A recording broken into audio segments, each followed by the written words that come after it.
What are Beej mantras? They're power pack capsules of energy.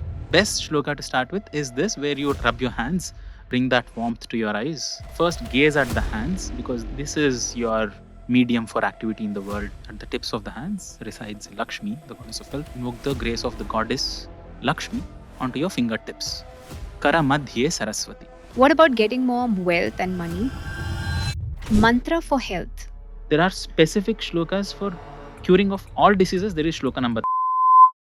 The kind of benefits it gives you is immense. You can impact other people's dreams. You can make them dream specific kinds of things. If I want you to dream something, I can make it happen. Oh yes.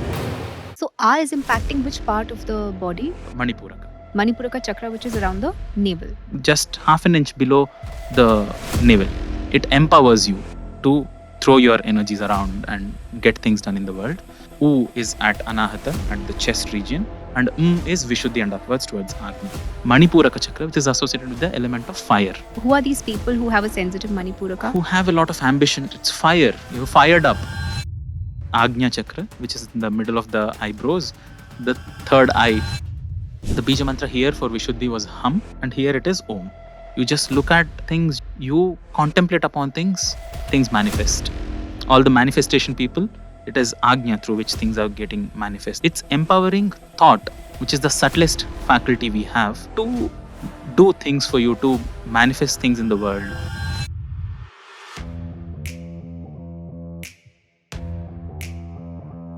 A Sanskrit linguist prodigy and a master of texts such as the Bhagavad Gita, Yoga Sutras, Ramayana and the Puranas, Uday Shreyas, an alumnus of BITS Pilani, left his lucrative corporate job for spirituality. What are some of the mysteries of the Gayatri mantra? 3 Bija mantras that the Gayatri mantra starts with. It starts with Om, then Bhuhu, Bhuvaha, Swaha. So those refer to 3 states of existence. So every mudra that we do, from the yoga mudra to the namaskar to the shunya mudra, while eating we do the shunya mudra. So when you're eating with your 5 fingers, you're doing the shunya mudra. So your 5 elements, earth, fire, wind, water, space, are all harmonized. Patanjali goes on to say that sound is creator. That is God, he says. Ishvara, Pranava. There is a source of creation. That is God. That is Om. Shiva can only exist because of Shakti. If she is not there, all activity is Shakti. Shiva is nothingness. Creative director of the Sanskrit channel, which boasts more than 1 million subscribers on YouTube, Uday finds his purpose in making Sanskrit language easy, accessible and fun for everyone. Most Indian languages have their roots in Sanskrit except Tamil, and a lot of European languages also have their root in Sanskrit. German, there are a lot of common sounds. Tamil has its own origins. It's the other side of Shiva's Damru. Shiva struck his Damru 14 times. From one side came Sanskrit, the sounds on the other side of Shiva's Damru, the rules of Tamil grammar. There is this trend among parents these days to name their children very Western names, Amaya, Amaira, Kaira. It is our pleasure to have with us on today's spiritual episode of the Body to Being podcast, a fellow Isha meditator and former volunteer of the Isha Foundation, Mr. Uday Shreyas NJ. My husband, he's in the military, anti-yoga. He had a depressive phase, so I initiated him into Amkar chanting. It's been a year now. Within few weeks of Amkar chanting, he gets out of his depression. Just one mantra can do tremendous things to people. It can be a force for creating something bigger than ourselves. If used in a certain way, it can become a key for opening up a different and a larger dimension of life. Namaskar.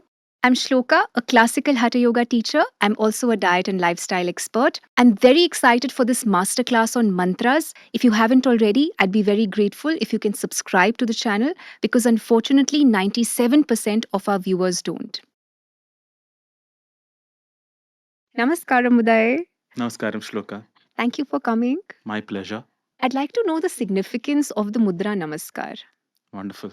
A great place to start. The word itself is a Sanskrit word, Namaskaraha, Namaskara Mudra. This Mudra, all of these are Sanskrit terms, right? Namaskaraha, Mudra. This name of this Mudra is Anjali Mudra. The Mudra, like Om, Omkara is the sound to identify Sanatana Dharma. This is the Mudra to identify Sanatana Dharma. Anywhere you see this happening, you know that there is some impact that has happened of this civilization there. What is this doing to the system? It's bringing the left and right halves of the body together. Physical body, of course, physically there is this movement happening, but there are multiple layers to the body. There is We see in this tradition the body as having multiple sub bodies within it. There is Annamaya Kosha that we see here, the food body, Anna meaning food, emotions within, which is Manomaya Kosha. It brings a sense of balance and emotional stability within. There is a Pranamaya Kosha behind that, which is the energy body. It brings the left and right centers. It's like closing a circuit, closing an Okay. energy circuit. And the final thing, there is of course the Vijnana and Anandamaya Koshas. It leads towards that sense of finding unity of the human with the divine. Union of what? Union, again, the Sanskrit term being yoga, between the self and the source of creation, between human and divine. So the multiple symbolic and practical implications to bringing these two palms together. We have replaced this with handshakes and hugging, and I feel that's such an irony. It is. It is. I mean, the world is taking it up. More and more people have found utility to this during the tough times we had, where there Yes, should not be any contact. There are many yes, proverbs, even in Hindi, in local languages, right? Ghar ki murgi dal barabar, and correct, so on. So correct. unless somebody else does it, we are And like, that is oh, the they're doing it. Videshi. True. It is usually the foreign culture which sells it to us. That's how yoga Yes. and Ayurveda became what it became. Unfortunately, true. So every mudra that we do, from the yoga mudra to the namaskar to the shunya mudra, while eating we do the shunya mudra Is it? in Ayurveda. Yeah. So when you're Fascinating. I eating don't with know. your 5 fingers, you're doing the Mm-hmm. shunya mudra. So Fascinating. your 5 elements, earth, fire, wind, water, space, are all harmonizing. Exactly. So every mudra basically has a scientific basis which is impacting the system at a deeper level, not just the Yes. physiological level, but Yes. the other bodies that you mentioned, right? Annamaya, Pranamaya, Manomaya. Absolutely. What are Kirtans. Bija mantras? Bija mantras are, Bija means a seed. Bija mantras are short, by their definition, seed form sounds, which, when practiced properly, have that potential within them to grow and yield results. Okay. They are like power packed. They're capsules of Okay. energy. Can They're you longer talk ones. about the Beej Oh, mantras we can openly? talk. Yeah. We can talk I mean, like, about it. about it, but you can't talk of it. As soon as you utter it out, I can probably utter some bija mantras now, but the possibility somewhere is lost, So you should especially never if you're utter the Beej mantras. especially if you're doing a sadhana of that bija mantra. So that Okay. sound, it's like a seed. You keep it under the ground. You nourish it. You keep it within yourself. Okay. Again, borrowing from Sadhguru's words, you don't dig it up and see every few days, or you don't throw it out in the open. Bija mantras are like that. So it's a combination of three sounds. There is an Upanishad dedicated to this called Mandukya Upanishad, which talks about these three sounds: Okay. U, and Ma. Jagrat, Swapna, Sushupti. These are the terms which are associated with these, what they stand for. Jagrat is the wakeful state of being now here. Corresponds to that. Swapna is the dream state. And then Sushupti is sleep state, but where there is no desire anymore. Why dreams form, how dreams come, that's a whole another Correct. Shastra. What Shastra is this? Swapna Shastra. Oh, wow. Swapna There is a means, Shastra for but Swapna. this is fascinating, right? This Yeah. is something that now the modern Yeah, dream scientific analysis. approach is coming to now. And I have a question here. If I yes, want you to dream something, I can make it happen? oh yes, and there are clear instructions on how to do that. Okay. But this is the occult Yeah, super sciences of it, fascinating. which fascinates a lot of people. But it's quite natural. It's quite out there for people who are aware of Sanskrit. Everything that the human body is capable of within has been explored to such an extent that these are all commonplace things one can do. The more lofty goals are the ones that are higher, where you realize your true nature of the self. That is a goal to look up to. Getting more intellect, or pleasing this particular deity, this, working with this yantra, this will all become commonplace. So for jagrat, u for swapna, and is for sushupti. These three came from a single origin sound, which is om. There was a sound, and that sound had these three components. In the universe, does Creation. the sound exist? The reverberation of Yeah, Auma? 100%. It is the sound of creation. Patanjali goes on to say that sound is creator. That is God, he says. Ishvara.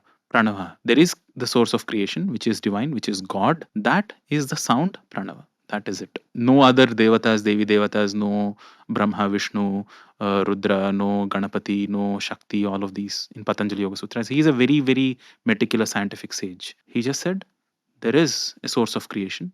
That is God. That is Om. Is it Auma or is it Om? Om is the source. Auma in multiple combinations are components from that Omkara. Okay. So it is like this. The 7 notes of music. There was one sound, and then it split itself into 3 pitches. One middle, one slightly higher, one slightly lower. This is where the Vedic chants happen. Similarly, there is one sound of creation. Where it came from, there are stories, dialectical tradition. So all of these is conveyed through stories, that Rudra roared, or Shakti laughed, Kali opened her eyes. There are many stories like this. That is how the sound came. Or Shiva struck his damru and the sounds formed. Om as bringing a and u, merging them together. If you merge a and u together, rules of Sanskrit define that it becomes o again. Okay. So that was the sound, whatever it was. It now elongated, individual components stretched out, becomes a, u, and m. So A is impacting which part of the body? The Manipuraka. Manipuraka chakra, which is around the navel. Just Okay. half an inch below the navel. Okay. So when you say A, that is Yes. getting activated. And what are the benefits? The benefits clearly correspond to the levels at which these chakras are very. So, just to do a quick recap of these, the main centers of the pranamaya kosha, the energy system of the body. 7 chakras within the body are like this. The base is the Mooladhara chakra, which means the root support, which is at the base of the spine, at the bottommost part. The physical body part is perineum in English. The next one above it is Swadhisthana, which is where the seat of the self, Swa Adhishthana. It is at the genital organ for both men and women, the reproductive organ. And slightly above that is Manipuraka, which is called the navel chakra. And we'll leave the English names for now. They're called the root, sacral, navel, whatever. The Manipuraka chakra, which is simple enough to pronounce, is at the base of the navel. This is associated with the element of fire. Yes. So the sound A is at the Manipuraka, at the navel. U is at Anahata, at the chest region. And is Vishuddhi and upwards towards Agnya. So A, U, and Ma. Again, it's not because these 3 sounds, when we put together, Om is formed. That was the first sound, and people use these 3 sounds to activate these 3 parts differently. So somebody might want to work on their Manipuraka more, they'll use A more. If they want to use work on their Anahata, U, and Vishuddhi, You talking about the last resort. I want to take an example from my own personal life. I've been doing yoga since 2018. My husband, he's in the military. He lives somewhere in a field area. Anti-yoga. Oh, Yeah, anti-yoga. He says, don't push me into it. Life has its own ways. So he had a depressive phase. After a lot of prodding, he says, okay, whatever you will give me, I will take. Because now he doesn't want to go the medical route, doesn't know what to do. thankfully he has not gone the medical route. I hope for a Absolutely. mental situation. Yeah. Absolutely. So there are a couple of months he kept suffering. And then, of course, he's like, whatever you have, tell me. I will. So I initiated him into Amkar chanting. He was not going to do any elaborate yoga. But at that point, when life pushes you, then, you become inward. No? True. So he gets initiated from me into Amkar chanting. It's been a year now. Within few weeks of Amkar chanting, he gets out of his depression. Brilliant. It is And very till now, potent, huh? he's doing the 10-15 minute of chant that I've told him. Every single day, if he's having a night duty, if there is he's in the border area actually, the strategic area in Gujarat. Anything. That kriya, the practice has to happen. Okay, so coming back to Manipuraka chakra. So Manipuraka is around the navel. Yes. Anahata will be around. The chest area, the Hridaya. Okay. The Hrid chakra. Okay. And around the Vishuddhi? chest. Vishuddhi is at the throat. Okay. Agnya is at the in Okay. the middle of. If one is activating the Manipuraka through the A, what are some of the benefits that correspond? You want to be more earthy as a personality. You want to strengthen your earth element, and you want to become rooted in your physical self. You want to be strong. You want to build your physical strength. You want to be, unshakable, steadfast. You work on your Mooladhara, because that at the base of the spine is associated with the earth element, and it brings you that sense of stability, grounding. All of this associated with the element earth. One chakra above that, Swadhisthana, is associated with the element of water. This gives you more movement and fluidity with the element itself. And this makes you move your ambit of activity. You move, expand your range. You are grounded, and now you want to express. You move around, you express yourself, you interact with others around you. Fluidity. It gives you that Okay. Swadhisthana chakra. Now you want to Where is rise it up. located? It's at the genital organ, the reproductive organ for both men and women. And one chakra above that is Manipuraka. This is associated with the element of fire. And this now makes you rise. Fire, it has the nature to ignite and to burn things up. It lightens the mood around it empowers you to throw your energies around and get things done in the world. One it is at the navel, one just half an inch below the navel. Which, so the R basically fires up the Impacts that. Manipuraka. Prithvi Bijam. Prithvi meaning earth. The Bija mantra for Prithvi is Lam. Lam. When you That is the asked earth's earth element or the element, Mooladhara? yes, Lam. yes. Okay. For Swadhisthana, it is Vam. For the Jala, for the Apaha, it's a technical term. And the Agni Bijam is Ram. Now, one chakra above that, in the middle of they call it the heart, not the physical heart, but in the middle of the body, at the chest region, is Anahata, which is associated with the element of wind. Now, wind is much more mobile. Its ability to move around is much more compared to water. It can rise, sink, go wherever. This is the center associated with love, compassion generally, and also with creativity to express. So a lot of artists, painters, writers would Very have a strong, strong, yeah, very. Anahata. I wouldn't say strong in that sense. Very centered around here. Okay. They might, if it's not necessarily always strong, sensitive. Okay. Sensitive in a good way, Okay. bad way, in multiple ways, Okay. to their pleasure, to their displeasure. They also have emotional turmoils and all that stuff, especially happens with creative people. Yes. Oh, they see both ups and the Yes, downs. yes. Yeah. But the sound here is yam. Lam, vam, ram, and yam. And then at Vishuddhi, which is the element of space, it is associated with Akasha. Vishuddhi chakra is at the pit of the Okay. throat. It is associated with the element of space, which is Akasha, where you throw sound around. So this, where we literally speak, is the shabda that we make is also associated with the Akasha Tattva. Without space around, there is no shabda, and space are very intertwined like that. Good singers, good conversationalists would have. Orators, people Okay. who can subject their will through speech. They can commanders of armies. You see, Yeah. even in parades, they Yeah. can throw their voice out to Yes. such an extent. They work Okay. on even the quality of their voice changes, especially if you're leading. If you're leading a lot of people, then the quality of your voice itself changes. There is a certain power to it. So Vishuddhi is associated with that power over people, literally, Through and speech. through speech. One level above that is Agnya Chakra, which is in the middle of the eyebrows, the forehead. The third eye, Yes. metaphorically, it is associated not with an element anymore. These are the 5 elements that have been done below. This is the mind, tattva, they call it. The bija mantra here for Vishuddhi was hum, and here it is om. This is the bija mantra there. And And who are these people who have a sensitive who Agna have chakra? that perception, insight. So you want to know the nature of something. So without gathering that as information from somewhere, you just look at things. You not even physically, you contemplate upon things manifest. Okay. All the manifestation people, it is agnya through which things are getting manifest.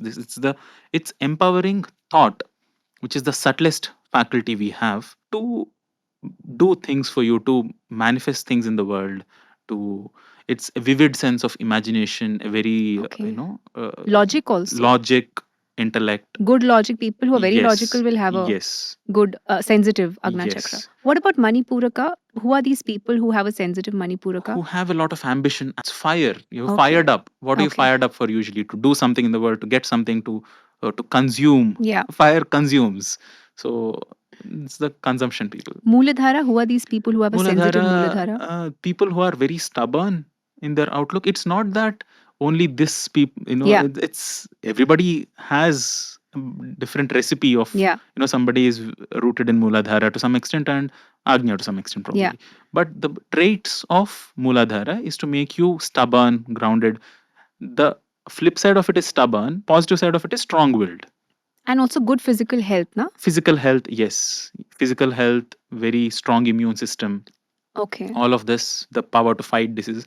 Earth brings you stability and grounding. Literally grounding, we Okay. use grounding in English like that. Now, there are flip sides to this, which is you empower something up above, but your base is weak, the building topples. Correct. So you can't build an inverted pyramid. You have to first strengthen the base. Yes. So you make sure that whenever you chant mantras or do any kind of sadhana, you don't immediately now think I need power in the world, so I'm now going to work on my Vishuddhi and start chanting hum and some other mantras related to Vishuddhi chakra or mudras related to Vishuddhi chakra. Something or the other breaks in the system because it needs to gradually rise from below. The best symbolism for this, that is why they call this the king of yantras. Okay. You might have heard the term before. So a Shri yantra can be depicted either in a 2D plane, or generally its structure is like that of a three-dimensional, almost like a pyramid, but a three-dimensional meru is the right term for it. It has 9 levels which have a one-to-one correlation with the energy system of the body. Once again, many people approach it like, oh, it's some goddess up above who is going to shower us with benefits. If you really fall in love and have that devotion towards your object of worship, great, wonderful. But what needs to be understood for sure, because all of us now have that logic, is that is a representation for what is going on in the body. So you keep this yantra at home, basically? Is that what it is? You work with it. Okay. You bring it, you buy it from a shop, you keep it, you Yeah. break coconuts in front of it every day. Yeah. Something might happen, I'll not deny that possibility. Okay. But that is not the objective. That's not the intention behind how it's supposed to be used. Okay.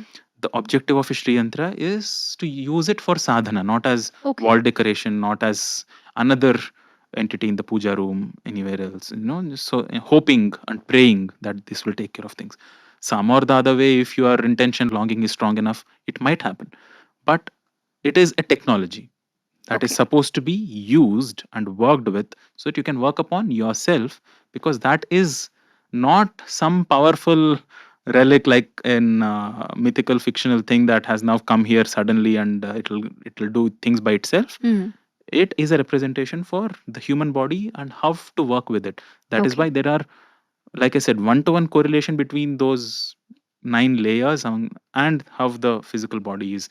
Each of those layers has a name, a specific mudra associated with it, and there are all these ashtasiddhis and all the different kinds of capabilities that we were talking about. Those are given different kinds of names, and they are called as different yoginis. There are 108 different yoginis who reside on the Sri Yantra. The chants and the mantras here will make sure that all these kinds of pitfalls are avoided, so that you don't start strengthening something else, because the process starts to from the worship base. starts from the base. Okay, so you're strengthening the base and then going further up. Exactly. Up. Okay. And using those sounds, Okay. using a geometrical form, this is a very well laid out process Okay. called Sri Vidya. And how do you get initiated into the Sri Vidya? There are many very powerful centers established. Okay. And this is the path of the feminine, because we are all working with with Shakti. Shakti. I think mantra yoga as a system itself is the feminine, right? It's the path of the feminine or devotion or bhakti. Am I Yes. right? So to distinguish between what is feminine, the feminine path, what is the masculine path, Yeah. this energies of creation, the masculine or Shivatva, if to give it the Sanskrit term, is consciousness, is the Chetana within all of us. It is the witness that exists behind all the activities that we do, all the thoughts, everything that is moving, material, manifest. It's all Shakti. That which is latent, that which just is, that which is immutable, that whatever else happens does not happen, that which is unaffected by all of that is Shiva. So we want to, when we do things in the world, I'm speaking, we're communicating, we want to grow, we want to spread this message, we want to do whatever in the world, all activity is Shakti. So inherently, all of this is Shakti. Shiva is nothingness. Disillusionment, Yes, samadhi. yes. That would be the masculine counterpart. Whatever else we are doing now in the world is all under her rulership in And that metaphorical sense. unfortunately, fortunately, the world is driving towards the ways of the Shakti. Great fortune. I mean, yes. I mean, I mean, In an unchecked, not really graceful manner most of the time, but well, yes. She is the more yeah, revered, revered. She is the more attractive. She is the more longed celebrated, yeah, for. longed Yes, for, correct. yes. Yeah, Literally that. None of this is yoga, by the way. The material thing, you call it yoga, how? correct, Yeah. correct. Yes. So this is Tantra. Tantra, and if the objective here is to unite the self, the limited self, the identified self with the body, to the larger source of creation, that is yoga. You want to now offer some coconuts and do a ritual and chant some mantras to get something in return, not yoga. Yeah, yeah. Yeah. Let's start from morning till night. Mhm. What are the chants that we can implement? What are the mantras that we can implement in our day to day life? Let's start from the morning. What is the best mantra to chant in the morning? I'll start with what I do. How many? 10 shlokas throughout the day? Too many. Let's do 5. 3. One in the morning, one in the night, just 2. Let's see. The best shloka to start with is this, where you rub your eyes. It's a yogic practice where you're just waking up. You don't want, and it's a natural phenomena that you don't like suddenly open your eyes and wake up. You're gradually coming awake. And the best shloka to start with is rub your hands, bring that warmth to your eyes, slowly let it warm up, and then first gaze at the hands, because this is your medium for activity in the world now. You want to invoke the grace of the divine into your everyday acts. Whatever you do, whatever your interactions are, you want those to happen gracefully and with divinity. So you invoke those energies onto your hands. You say Kara Agre at the tips of your hands. Karagre Vasate Lakshmi. At the tips of the hands resides Lakshmi, the goddess of wealth. So transactions are happening effortlessly. Invoke the grace of the goddess Lakshmi onto your fingertips. Kara Madhye Saraswati, the goddess of knowledge and learning. You want to receive it. You want to hold it within you. You want to grab it and receive it from all sources possible. Kara Madhye Saraswati. Kara Mule Sthita Gauri. At the ends, at the roots of your hands, Sthita Gauri is situated. Gauri, Parvati, who gives you that strength, who gives you that, she is the goddess of valor and strength and physical prowess. So she is giving you that kind of strength to go on with your activity and performing it and making it effective in the world. Karagre Vasate Lakshmi, Karamadhye Saraswati, Karamule Sthita Gauri, Prabhate Karadarshanam. Prabhata means any time before the sun rises still. So you end the shloka with that. So if you're waking up at 9 o'clock, 10 o'clock, ideally to chant the shloka, you wake up at Prabhata Kala, which is just before sunrise, before 6 ideally, Okay. and chant this shloka. It's a great start to the day. No conditions required, na? Like None. taking a bath. None. Okay. You're just no brushing, no nothing. Okay. No need to even actually sit up straight. Okay. You sit up straight, it's nice. Okay. But if you want to do it lying down also, you can. Okay. And how many times? Once. Once. So this I would not call a mantra. It's not a bija mantra in that sense. It is a shloka, which is a verse, which has that impact of working and delivering a benefit like a mantra does, but also has a beautiful meaning behind it. Okay. So shlokas are more meaningful.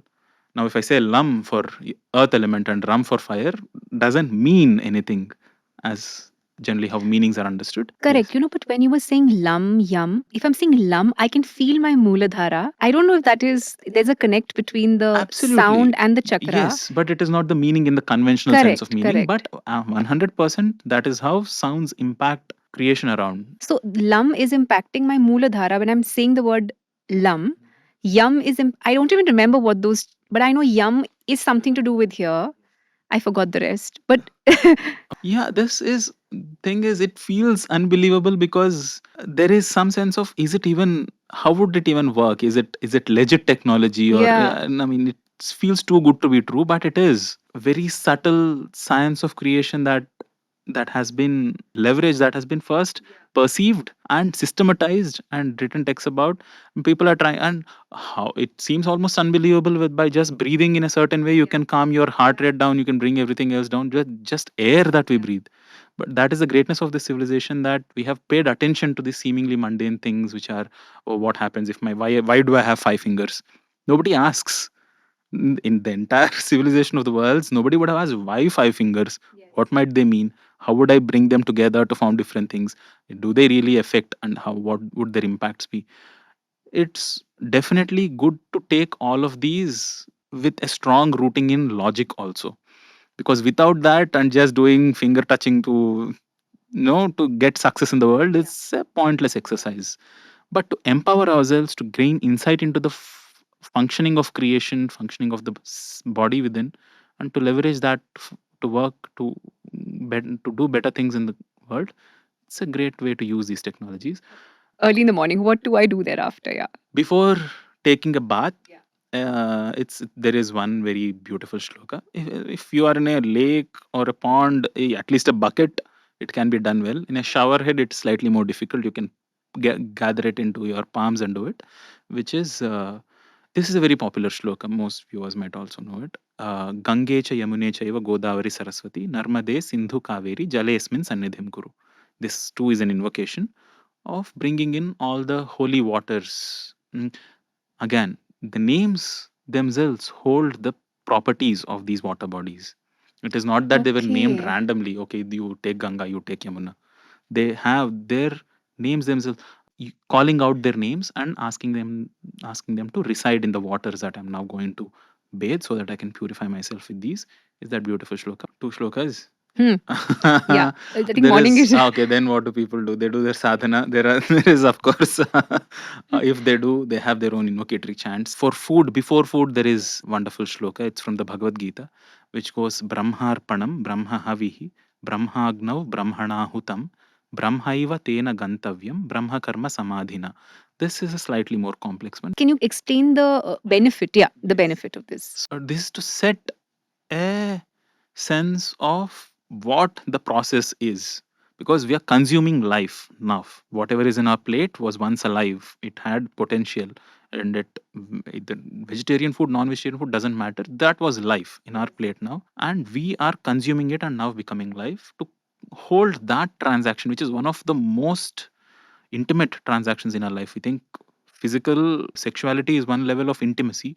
This is even more intimate, that you're taking in another life into yourself. So, what that process is, so what is an offering, how you take that into yourself, what this process itself is, who is being eaten, who is the eater, what is this process, and what should eventually be the end goal, of what should be the purpose of this activity that is happening now. Because there is violence, there is, Yes. to whatever extent there You're is, killing whatever plant, yes, animal. Yeah. so what might this activity now lead to?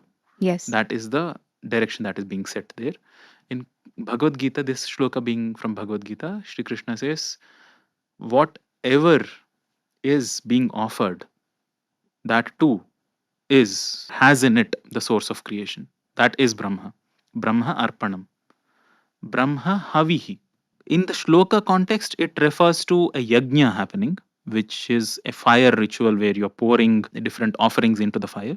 And the same yajna is happening here in the body, a digestive fire where things are being taken in. Whatever is being offered is, or has within it, the source of creation. That is Brahma. The process of offering is the source of creation, and that too is Brahma. If the food is divine, my hunger is also divine. Yes. Yes. So Brahma Agnav, who is putting it there? Brahmana Hutam. And source of creation exists within me too. Brahmana Hutam. By Brahma it has been offered. And where should it eventually reach? Brahmaiva Tena Gantavyam. It will eventually merge itself into life at large, into the source of creation. Brahma Karma Samadhina. Through this activity, which is towards that equanimous being, but through this activity, this karma, which is also being, which by itself is divine, may this process which I'm doing right now not be gluttonous. Now we come to the evening. I think afternoon. Afternoon meal. And for meals have more, been done. go to Uday Anna's class. Yes, I should probably do one series on this. Yeah. I have not done yet. Some odd shlokas here and there. Before night, I'll take this from Sadhguru's way of putting it, that if you're going to bed, go like you're dead. Don't take any other baggage that, oh, I did this or that or whatever. This is still pending. all this kind of stuff. You put everything aside, you sit quietly, think of who you are, who you're not. And the best shloka for that is, of course, the first shloka from the Nirvana Shatkam, Mano Buddhi Ahankara, or any other, many such shlokas that exist, which bring some clarity into what the nature of yourself is, what you are and what you're not. So any shloka in that helps. The Shiva Manasa Puja is filled with shlokas like that, where there is one-to-one correlation. Atmatvam Girijamati. It's 4-line shloka. It's much more complicated. Shiva Manasa Puja is a great chant to end the day with. Otherwise, there is this beautiful shloka, the first one, which is Mano Buddhya Hankara Chittani Naham Nacha Shrotra Jihve Nacha Ghrana Netre Nacha Vyoma Bhumir Nacha Tejo na Na vayu. Tejo Navayuhu Chidananda Rupa Shivoham Shivoham. So who I am is none of these entities, not the manas, not the buddhi, not the ahankara. What these are, again, hard to find English equivalent terms, but just chanting this mano buddhi ahankara chittani naham brings that sense of meaning into it sets that context within the body at a very reverberation level. At the energy level. At the energy level, even if we don't understand the individual vibhaktis, the grammar, the Yeah. individual words and meanings, it is nice to know them. But the sound impacts the energy impacts system. the energy system. So we have these 4 mantras that everyone, regardless of age, sex, gender, occupation, can chant every day. Okay. I want to get a little more specific with chants for a particular segment of people. Number one are householders. They want to better their relationships. Couples, there is so much disharmony among couples, like you see the divorce rates, right? Separateness. Can you give us one shlok or one mantra that people can do to better relationships? Once again, don't rely on the shloka and the chant itself, work on it. And the shloka is supposed to bring that sense of harmony, and it's a constant transaction. Things in the world are transactions. There is receive and there is give. So see what and apply that very worldly rational logic to make things work. But there are, of course, Radha Krishna and any stotra around love, any stotra around a sense of giving and devotion. These Okay. are things that will bring about harmony in relationships. Can you give examples of some stotras specifically? There is one which is generally used for by unmarried people to inculcate a sense of lovingness and devotion, which is Rukmini's love letter to Krishna. Okay. So it is there are 6 or 7 stanzas. There is a whole text called Rukmini Parinayam. It is from those. People chant those. So if you're not getting married, chant, Yes, but also chant work this. on yourself. Yes, working on themselves is the main lesson. Yeah. The sound, and if I would definitely people have gone to the extent of asking me, sir, give me a mantra to reduce weight. It might work. I mean, there are chants around physical fitness and prowess, but not Okay. specifically this. Okay. But I know what to do if I want to reduce weight. It's not if you are resorting to something else, Sure. you are already a lost cause. Yeah. So if familiar relationships is your way, there are meditative processes. Chit Shakti is one. I would recommend that. For relationships, For love and relationships, relationships. yes. For familial well-being, Radha Kripa Kataksha Stotram is one chant, which is a very beautiful chant. You can relish it. I generally teach this with a sense of relishing the poetic beauty of it. Okay.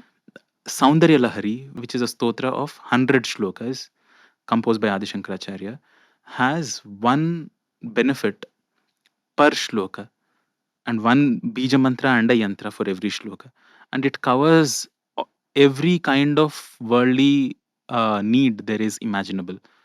Children, they want progeny, they want houses, they want good relationships with people in power, they want, like you said, familial bond to be stronger. There are very specific Saundarya Lahari shlokas. Okay. Can you give us one such example right now? Yes. So the very first shloka starts Shiva Shaktya Yukto Yadi Bhavati Shaktaf Prabhavitum Nache Devam Devo Nakalu Kushala Spanditumapi Atastvam Aradhyam Harihara Virinchadipirapi Pranantum Stotum Va Katham Akrita Punyaf Prabhavati.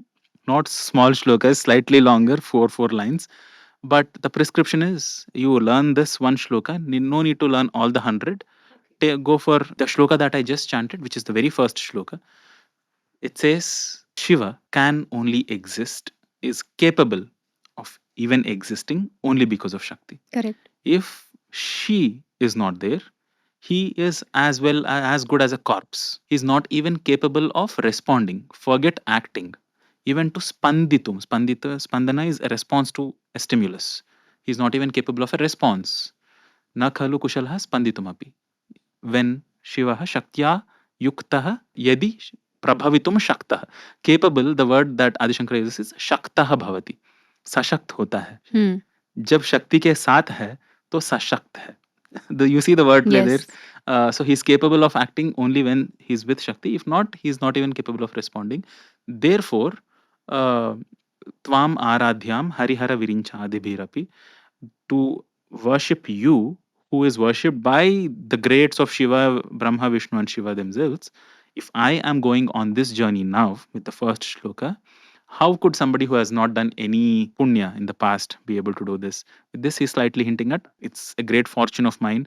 Only with so many past accumulated virtue and punya would I be able to come here now. There is a Bija mantra associated with this. There is a yantra also. I don't remember it now, but I would guess it would be something like gaining more punya, or getting rid of the prarabdha karmas and stuff like So that. basically cleansing the karmas. Cleansing the karmas. So 100 problems in the world, 100 shlokas, 100 solutions. Some of these are winning in every field, attracting all the world, attainment of knowledge, removal of fears, mutual attraction, getting sons as progeny, avoiding of birth and death. Birth I understand, but avoiding of death. Birth death cycle probably. Okay, that's what they okay. meant. Like breaking the cycle of life and Yes. death. Okay. One can avoid death also, as they say. I have not, but people Nirmanakayas exist, people who Chiranjeevis exist. I have not seen them, as they say. So I trust though that it is possible. Entering another body. No, like Adi Shankara. Like Adi Shankara, Parakaya Pravesha. Curing of specific diseases and ailments. Avoiding miscarriages. Okay. Taming bad people. Getting higher posts and promotions. Yeah, I want to know the mantra for this. त्रयाणां देवानां त्रिगुणजनितानां तव शिवे भवेत् पूजा पूजा तव चरणयोर्या विरचिता तथा हि त्वत्पादोद्वहन मणिपीठस्य निकटे स्थिता ह्येते शश्वन् मुकुलितकरोत्तंस मकुटाः. This is the 25th shloka of Saundara Lahari, and this has this specific benefit as it is prescribed. This, again, this prescriptions, and it's coming from commentaries. Adi Shankara did not say this is the benefit, now chant. Sages who have come later on said this is the magnanimity of this chant, and people have commented on this and given yantras. So for this, there would be prescriptions also. I don't know if this source mentioned it. I have the text where how many times to do this chant, which direction to face. Saundara Lahari, shloka number 25, is beneficial if chanted as a sadhana to grow and get higher posts in life. And also better your careers. Better your career. Okay. Exactly. Okay. So that is a very material benefit. Okay. What about getting more wealth and money? There is a very simple bija mantra for this. Shreem is the Lakshmi bijam. If you can be initiated into it, great. Of course, there would be a deity in these kinds of ritualistic processes of worship. Generally, goddess Lakshmi. Or if there are Kubera, then there is Kubera also. There is also a very interesting deity called Swarna Karshana Bhairava. Bhairava is generally a god of very immense valor and strength and fierceness. There is a Swarna Karshana Bhairava who is the form of Bhairava who attracts gold. Literally, Swarna Akarshan. So you want a lot of wealth and you want to accumulate wealth. They, in a fierce manner, people worship this deity. Swarna Karshana Bhairav. There are stotras, there are chants. I have not done that yet on the channel. People have asked me. I don't know, maybe I'll in the future. Yeah, that is one method. Again, it's not that this is the only way. There are multiple chants for the same and multiple deities towards the same effect. Like Kubera, same. There are yantras, Kubera yantras people place in their homes. There is the puja of goddess Lakshmi and the Lakshmi Bijam. There is Swarna Karshana Bhairava. What is the Lakshmi Bijam? Shreem. Shreem. Yes. Okay. Shri. It's her name itself is Shri. Okay, it's not Shreem. Shreem is the Bija mantra. There are multiple deities like that who can give you the same kind of effect. Some are more rajasic in nature, some deities, some are more tamasic, some are more sattvic. So the same Saraswati, for example, she is worshipped in that Shvetambaradhara, then Shweta Padma Sanasthita, and all this. She's all clad in white, four hands, very sattvic kind of a form. There is Matangi or Rajashyamala, who is a very fierce form of Saraswati. Even there, she is somehow depicted as being very pleasant, but no, she is very Rajasic. She has multiple hands, not just four. She has, I think, 8 hands or 10, if I don't remember exactly. But her sadhana is much more immediate in its results, and the ritual is also longer, and the shlokas are longer, of course, but the result is more immediate. And she is one of the deities in the process of worship of Sri Vidya. So we have seen already Lakshmi, Varahi, Swarnakarshana Bhairava, Kubera. So multiple deities you can approach based on your own tendencies, how you want to approach, what kind of sadhana you want to do. Mantra for health. Wake up early in the morning. Okay. Sleep early. Go to that is a mantra in the English sense of the word now. Yes, Mantra yes, is yes. right. But I know what the sense in which you had asked, so I'll not go in this direction more. There are specific shlokas for curing of all diseases. There is shloka number 36 of Saundarya Lahari. Tavagnya chakrastham tapana shashikoti dyutidharam param shambhum vande parimilita parshvam parachita yamaradhyan bhaktya ravi shashi shuchinam avishaye niraloke loke nivasatihi bhaloka bhuvane. Shloka number 36. The benefit that is prescribed, that is provided here, is curing of all diseases. This is not for health. This is a remedy after you get unhealthy. I think Isha guys would say having neem and turmeric early morning, empty stomach. Best. I love the neem leaf. See, if mantra, oh, you want to chant and get healthy, another thing. Okay, leave it. Maybe it works. Neem will do that good to you. I've seen this personally for me, and I can vouch for this. I can prescribe this with this much of confidence because I know it works. This, somebody has said it works, who's a trustworthy authority. I am relaying that information as a middleman. You can follow this. I think the key about doing any sadhana, whether it is, I think, mantra or yoga, is to just do it with a sense of offering and not with that sense of what am I getting out of it, that calculation. Yeah, even Bhavaspandana program worked like that for me. Oh. We go with the sense of. I'm so jealous of you right now. I'm sitting there, Bhavaspandana. No, you go with the sense of expectation that, oh, I want to see this. Yeah, The amount yeah. of anger I had on the third day of the program that this is getting me nowhere. But after the program, I was somewhere else outside, and then I realized when there was no sense of expectation, I was doing something else somewhere else in a randomly different situation. Then it kicked in, the effects of whatever I went through. And then I was like, wow, so this is it. And that led me towards many other drastic life situations. Yeah. But a strong body and strong immune system and virility. Shloka 10 of Saundarya Lahari. Sudha dhara sarais charana yugalantar vigalitaihi prapancham sinchanti punarapi rasamnaya mahasah avapya swam bhumim bhujaga nibha madhyushta Swamatmanam kritva swapishi kulakunde kuharini. This is people when you chant it in a more melodious way, it feels more vibrant. Yes. Sounds of Isha has done Mahimula Dhare Kamapi Manipure Utavaham. That's also from Saundarya Lahari Shlokas. Otherwise, the rhythm in which the Shikharini, the 17 syllable rhythm, is nanana, na na na, na na na na na na na na na na na. Every line. Sudha dhara sarais charana yugalantar vigalitai. Same rhythm. Prapancham sinchanti punarapi rasamnaya mahasa. Next line. Avapya swam bhumim bhujaga nibha madhyushta valayam. Next line. Swamatmanam kritva swapishi kulakunde kuharini.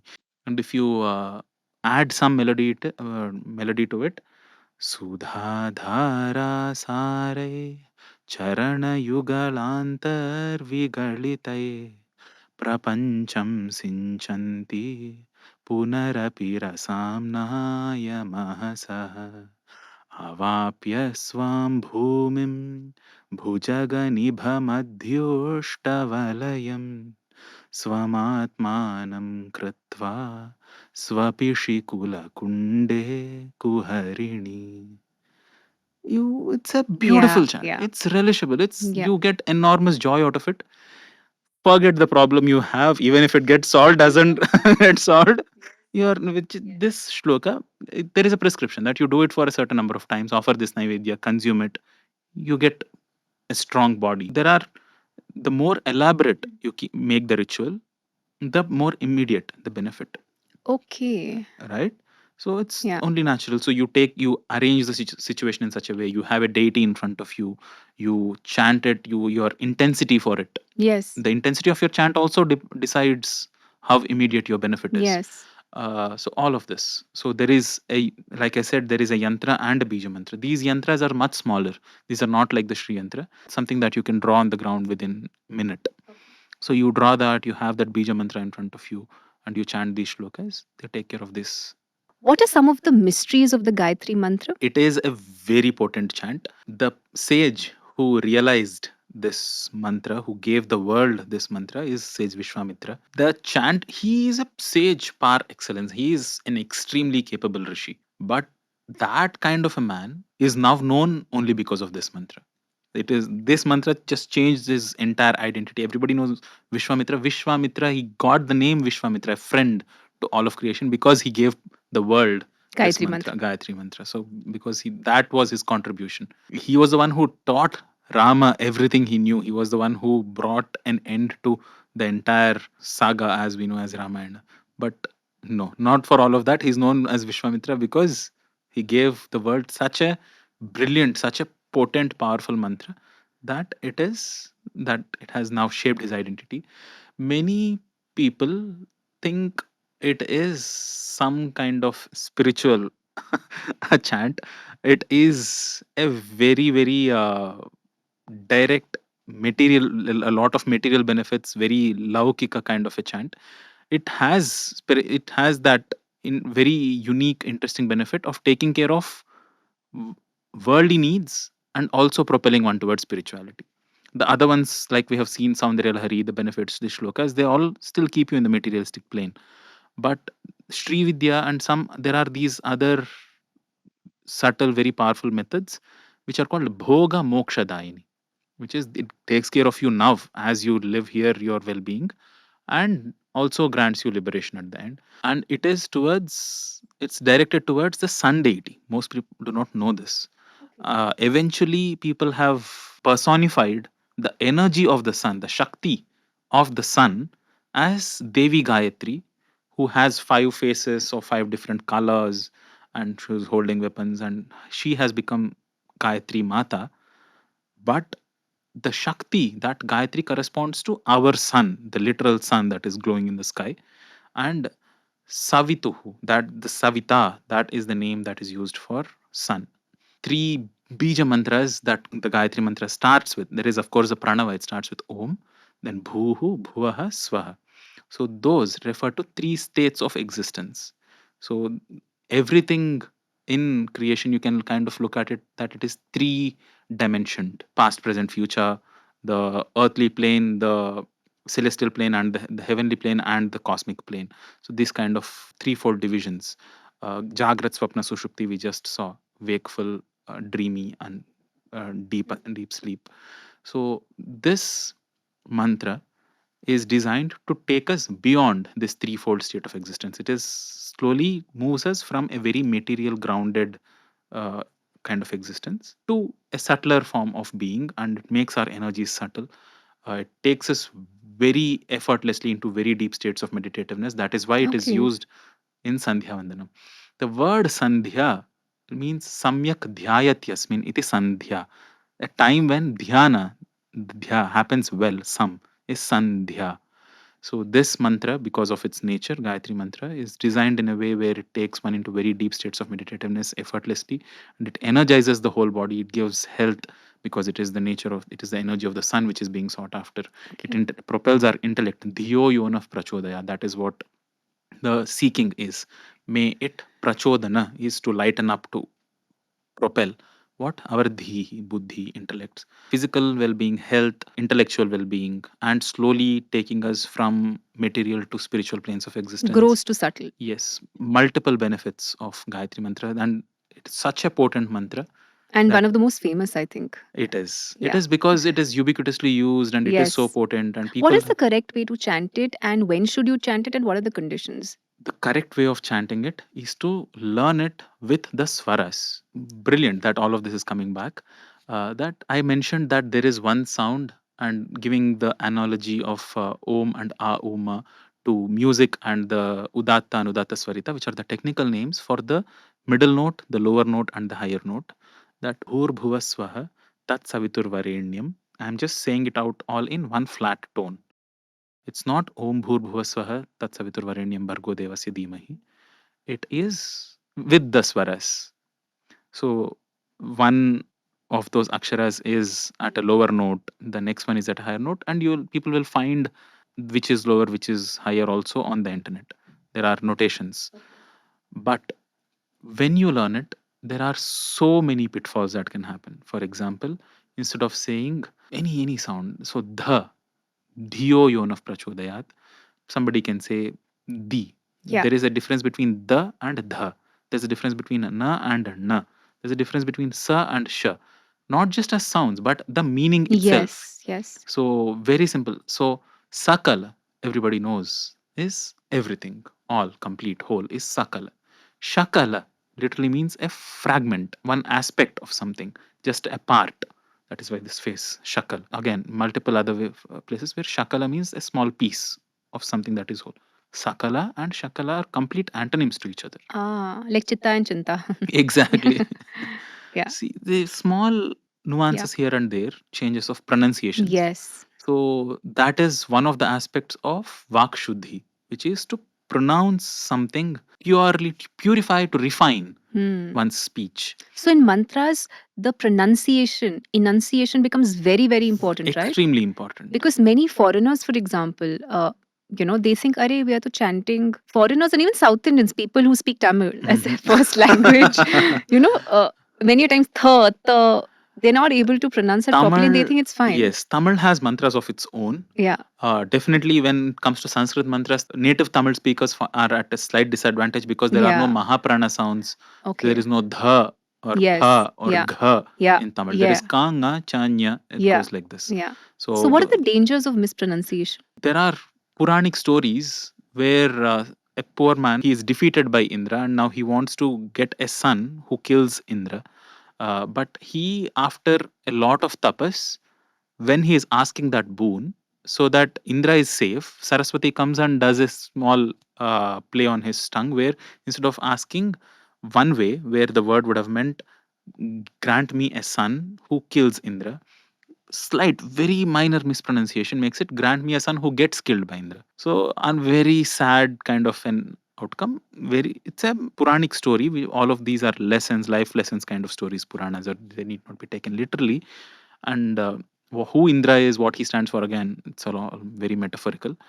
But vibhaktis, which are conjugations, which is what meaning and context does the form of a word convey. Ramena means something. Ramabhyam means something else. Ramasya is something. Ramat something else. So what are those contexts? These are all these kind of change. And in Rama Shabda, there is not much of a scope for mispronunciation and changing it up. But there are ample examples to emphasize that these pronunciations need to be proper. So pronunciation is one aspect of it, with the Laukika mantras and all the other mantras that we use. Swaras come into play whenever there are Vedic mantras. So only Veda mantras have these Swarasthanas. There is Vaak Shuddhi and there is Swara Shuddhi also, which becomes important at that point of time. Can you tell me about Vaak Shuddhi or cleansing of the speech in a little bit of a detail? The word Shuddha, again, the Shodhana means purification. Research, in colloquially, Shodhan has become research.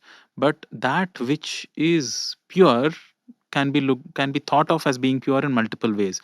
In that which causes self harm or harm to others is sinful. What is sin? What is virtue? In our context, at least, Papa versus Punya is that which leads to your own downfall and downward movement of your energies, literally, physically across the spine. Energy moving downwards is you have committed a sin. You have risen your energies upwards. You have done something subtler. You have gone against your baser survival instincts. You have done a virtue. You have accumulated punya. So, how does one accumulate these again? With actions, with thought, with words. Manas, Vaak, and Kaya, Sharira. Mano, Kayajam Karmajam Vam. With body, how to do what punya and papa we know, not harm others, not harm the self, not subject ourselves to different kind of tamasic tendencies. Similarly with thoughts, and so is it with speech. When we use a lot of curse words, for example, I mean, people can use it. They think it is fancy. It's Yeah. their freedom Cool. to express themselves Yeah. in these terms. Yeah. Of course, they have that freedom to express themselves in these terms, and it is unfortunately it is in peer circles. If you don't, more Yes. than it being cool, if you don't participate in that whole situation where your peers are all doing it, you don't do it, you are uncool. Correct. And So you unacceptable also. yeah, and Yeah. you will become one laughing stock or scapegoat for Yeah. ridicule. It's very unfortunate, the kind of situations that we have created. So both slang words and cuss words will sort of reduce the vibration of your Yeah, speech. it's how you have used your instrument. Okay. That's a very technical, very unemotional way of looking at it. You Okay. have something at your disposal now. Uh-huh. Where have you put to use? In Okay. what way have you put to use?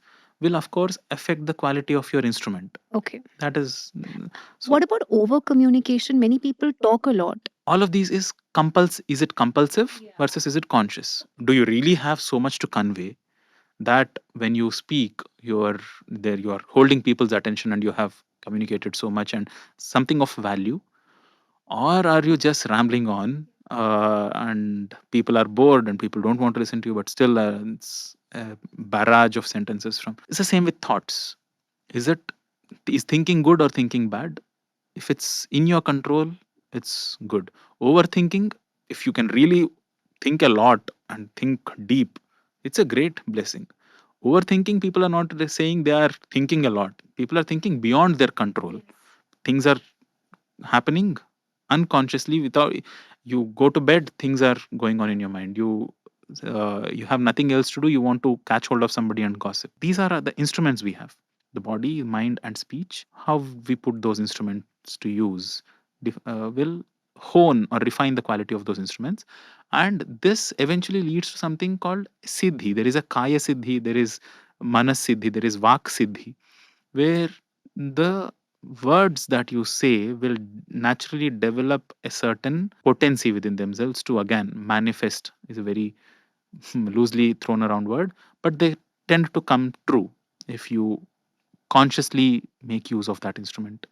So if I'm consciously saying something, Yes. there are chances that I may manifest it in actuality. Absolutely. Even at the level of thought, with the level of actions, body, we are all understand that we do something, the results are immediately there. With speech, it is very tangible when you direct your speech at another individual and you say something bad or not so bad. It manifests, it reflects back. Thought also is like that. These are all very physical aspects of creation which have their consequences. Which is why I'm guessing affirmations are so important world over. Rather, affirmations have gained so much popularity Exactly. world over. They do work. Yeah. It's not.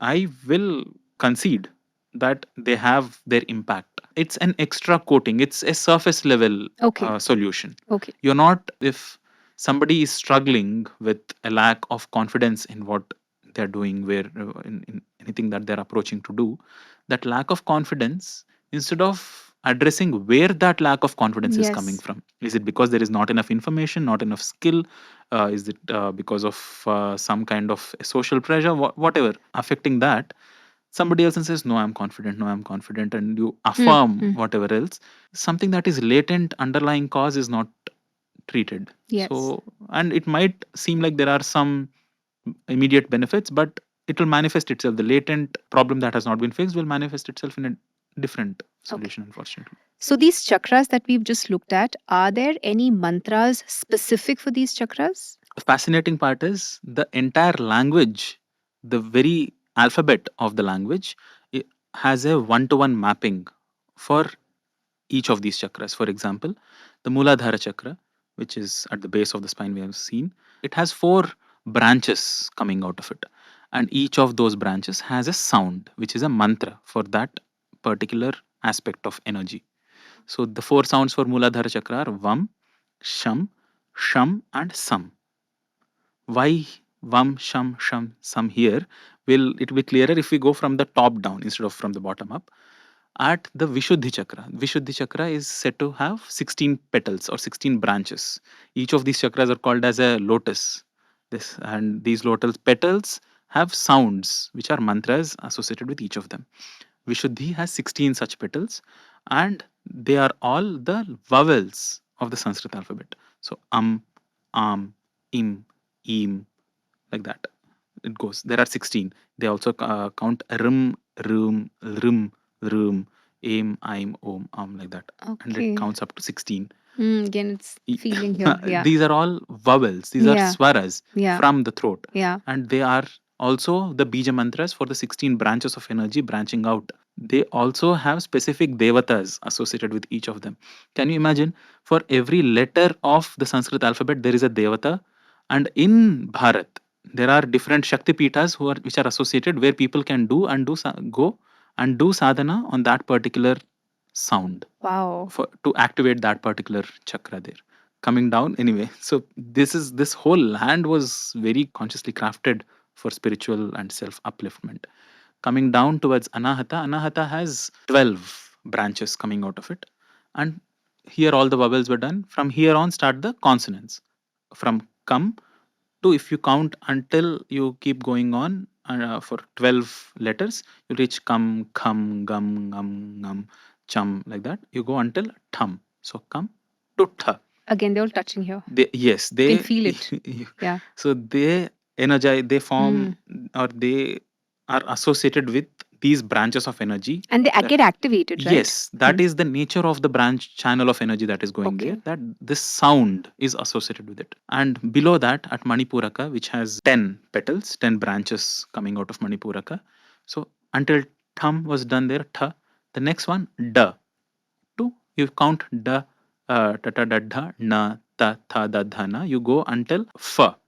It is in Hindi, it is usually pronounced as fa. It is pa, that sound. So da to pa are at the Manipuraka. Then below that, Swadhisthana has 6 sounds associated with it, 6 branches of energy, which are ba. After pa comes ba, bha, ma, ya, ra, la. These 6. As you're saying it, I can feel the vibration. So these 6 branches at Swadhisthana. Where did we finish? Ba, bha, ma, ya, ra, la. And then after ya, ra, la, va, sha, sha, sa, ha. Ha comes back to Agnya again. We have not seen Agnya yet. So here is where it started. So, and va, sha, sha, and sa. These 4 are the sounds corresponding to the branches of Muladhara chakra. There is a practice in the Sri Vidya path called Aksharamala Japa, where you focus on these branches of energy branching out, and you chant these sounds along with the Swara sound, which makes it vam, sham, sham, sam, and you direct your energy there. It will become a tangible experience of seeing these branches of energy function from within. And they have further branches. These 4 are further branched out. You say those 72,000 nadis in the human body, 1,000 we just add for fun, because zeros, they are minutely branched further and further. So Muladhara is one chakra which is branched out into 4. Those 4 have 54 branches on each side again. 54 towards the left, 54 towards the right. So like this, you keep counting up, you'll reach 720. There are 72 which have those names. We have specific names, that this is the name of this nadi. They say Kurma nadi is very famous through the ring finger. Yes. Kurma nadi, the breath one, is from the ring finger. Yes. So what it is related to, the karmas, the imprints of karmas that it holds, all of these nadis have very specific purposes. You talked about these syllables. I was very intrigued when you say that each of these Sanskrit syllables has a location for it in India. Can you tell me some of these locations? These are the Shakti Peethas. Okay. Panchadasha Shakti Peethas. So the story of Daksha once conducting a yajna and inviting his daughter Sati, but ignoring her husband Shiva, then insulting Shiva in front of everybody, in front of Sati, and Sati then jumping into the fire of Daksha's yajna, and then Shiva getting to know of this, plucking his string of hair, matted lock of hair, and then from that Veerabhadra coming out, and then lamenting over the loss of his wife. Then Vishnu, to bring him out of that sorrow, throwing his Sudarshana Chakra at Sati Devi, and her body splitting as 51 different parts and falling across the land from Shankari Devi in Sri Lanka. To all until Pakistan also there are some Shakti Peethas. I think I'm not exactly sure which ones and how vibrant they are. We are very close to one. Chamundi in Okay. Mysuru From is, where you they say come. that is where her hair fell. So Okay. different parts of her body where they all fell, they are all the Shakti Peethas, and each of them has a sound. There is this trend among parents these days to name their children very Western names, Amaya, Amaira, Kaira, things like that. Uh, and like you mentioned, the general understanding is that what's there in a name? Let us keep something short, simple, something which is cool, easy to Yes, pronounce. Please unique. tell me They the want unique importance. because they want their children to sound unique from any other. There are 10 Rahuls Yes, in the class or yes, 10 Abhishek. yes. It's not nice for the children also that they do not feel special. They do not feel unique anymore. So parents want that unique names, and parents want something which, like you said, sounds cool, Sophisticated sophisticated, Western. cool English, Yeah, so that when they go to other countries, there are no problems in pronouncing that name. So that is why this Kaira, Myra, whatever else yeah, comes up, yeah.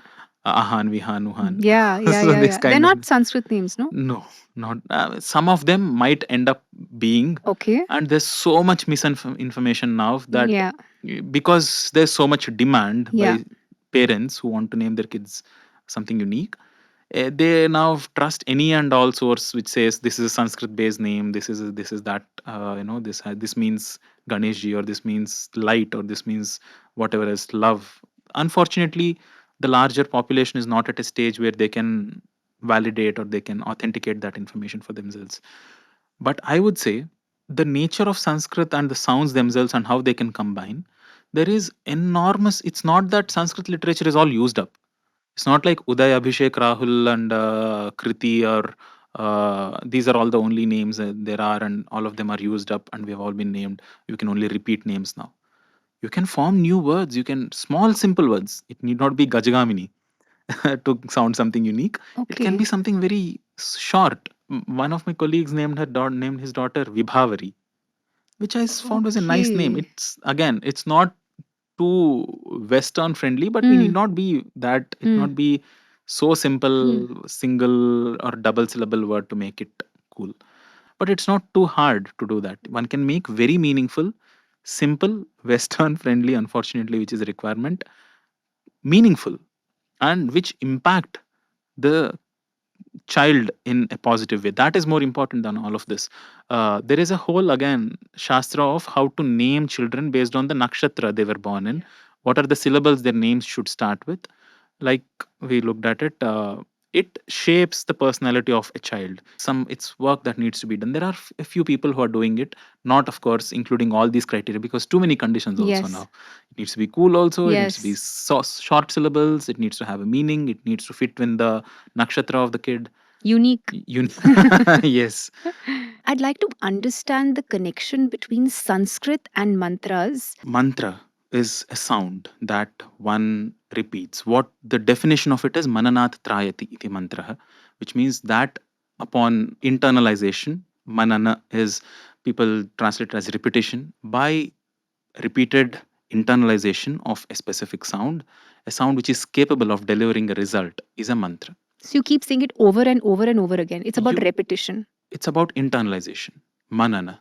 Manana is somehow you make it a part of yourself. How many times should I chant something is Yes. not the question. No, you make that sound a part of yourself. So the That is mantra manana. becomes you. You reverberate with that mantra. It's not necessary that a mantra should only be in Sanskrit. Okay. It's irrespective of what language. A mantra is beyond language. Sadhguru puts it brilliantly. There is expression, which is to say something outwards, and there is experience, which is to perceive something, to take something in Internalize something. internalize, to experience something. Sanskrit as a language, Sanskrit as a set of sounds, is more of a tool, more of system that has evolved out of perception, a deep sense of insight into what the nature of creation is around, and from there creating a set of sounds and rules to how those sounds come together to form meaning.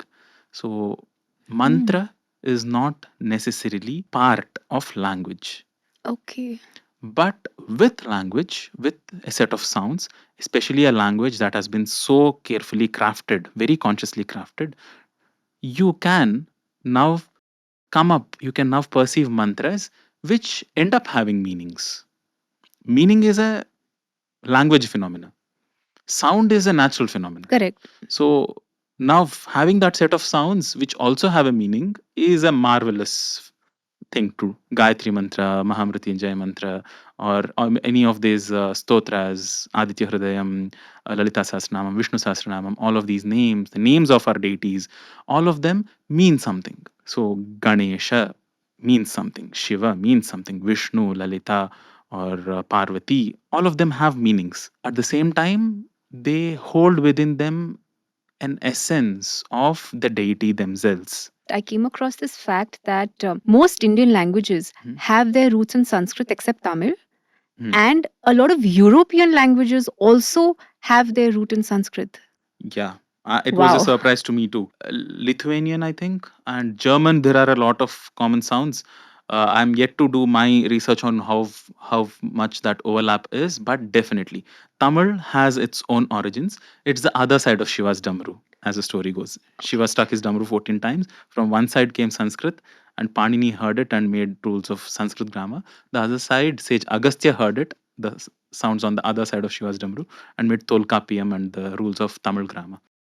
So both of them have their own unique origins for sure. So, from Bits Pilani to Google to Sanskrit, how did you make this journey? Since childhood, there was this curiosity for languages. Never knew that it could be a lifelong pursuit, and thankfully, it came to the stage all thanks to the empowerment of yoga and the practices that have been given to me. Curiosity definitely for languages, for sounds, to notice how different sounds make different meanings was there since childhood. And I got a knack for learning new languages. I was very curious about learning new languages. And like I said, there was this colleague who wanted to learn Sanskrit for his own reasons. And he wrote me into his study group because so that I can be one more person in that study group who can. That's the beauty of rote learning, no? Of Okay. Sanskrit is rote, right? Learning by rote. No, do not. You have made it only. Sanskrit is. You Okay. have you have now accepted that it Okay. is how it is. No, it No? need not. Your mother tongue is Hindi. Hindi. Have you learned Hindi like that? Karta hai, No. karte hai, karte hai. No, no, no, no. Not at all, right? Yeah. Nobody learns their mother tongue like Yeah. that. Nobody learns any language Yeah. like that. Unfortunately, it is a part of Sanskrit grammar. It definitely is. But it is a very crystallized form of Sanskrit grammar. It's not a digestible form of Sanskrit grammar. It's not a practical, usable form of Sanskrit grammar where you have a situation in front of you and then you find words to fit that situation, and you have multiple such similar situations, you found use similar words. This is how language learning is done usually. You don't get all different possible combinations and permutations of multiple situations, put it in one table and say remember all of them at once in one go. It's very impractical. But anyway, so that's Yeah. how still is being taught. It's slowly changing. I can see that there are more stories, there are more practical demonstrations. There is a lot of work that still can be done. But I started with the Bhagavad Gita, as I was saying, and we were learning one shloka a day, just repeating it again and again, and then going into every single word and its grammatical aspects. And within a couple of months, I thought I knew a lot of Sanskrit, if not all of Sanskrit. And I was just reading multiple pieces of literature, and among one of them was the Yoga Sutras, Patanjali Yoga Sutras, and that is the first time I brushed against the possibility which somebody is claiming to be true, which I do not know to be true. I can understand the meanings, the word, literary meanings of what Yoga Sutras is saying, but I do not have that in my experience. I've never felt it. So I was just very restless to explore it more. To is it even true? How do I know it? How do I experience this for myself? Somebody can this even be grasped through the mind? Can somebody explain it to me? And that is when I found Sadhguru's videos, and then from there inner engineering happened, and from there Bhavaspandana, and then after Bhavaspandana, just going to the ashram and volunteering there and just preparing for the next programs. And throughout my Sanskrit study kept continuing with Isha Samskriti there and their chants and my own self study. Thank you so much, My pleasure. Uday. This Thank has you. been such a beautiful conversation and so good to see a young, youthful individual like yourself take to our traditional sciences with so much fervor. And I think it gives inspiration to so many people who are listening and watching this podcast. Thank you so much, Shloka, for having me on your show. I want to just plug one project that we are starting. It's the Valmiki Ramayanam. We are exploring 24,000 shlokas, all the 7 kandas of Valmiki Ramayanam, as an audiovisual presentation. So far, the biggest project that I've done so far. Viewers to check out the Sanskrit channel, and thank you. So all the very best to your podcast, and may you find more growth and more impact. Thank you so much. Pranam. Namaskar. In case you'd like to be a part of our online and in person yoga, diet, and spiritual programs, you can join our WhatsApp group below where we post all our upcoming programs and give free tips on health, diet, and lifestyle.